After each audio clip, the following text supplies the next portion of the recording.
আমার আজকের উপস্থাপনা কবি সুকান্ত ভট্টাচার্যের লেখা অদ্বৈধ।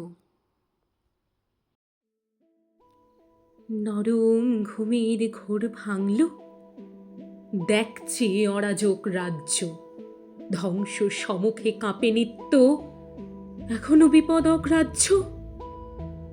পৃথিবী, এ পুরাতন পৃথিবী, দেখ আজ অবশেষে নিঃস্ব। স্বপ্ন অলস যত ছায়ারা, একে একে সকলই অদৃশ্য। রুক্ষ মরুর দুঃস্বপ্ন, হৃদয়ে আজকে শ্বাসরুদ্ধ। একলা গহন পথে চলতে, জীবন সহসা বিক্ষুব্ধ। জীবন ললিত নয় আজকে, ঘুচেছে সকলে নিরাপত্তা। বিফল স্রোতের পিছু টানকে স্মরণ করেছে ভীরু সত্তা। তবু আজ রক্তের নিদ্রা, তবু ভীরু স্বপ্নের সখ্য।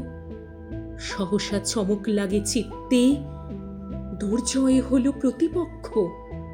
নিরুপায় ছিঁড়ে গেল দৈধ, নির্জনে মুখ তোলে অঙ্কুর।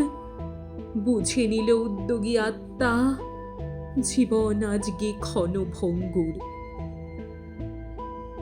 দলিত হৃদয়ে দেখে স্বপ্ন, নতুন নতুন তর বিশ্ব।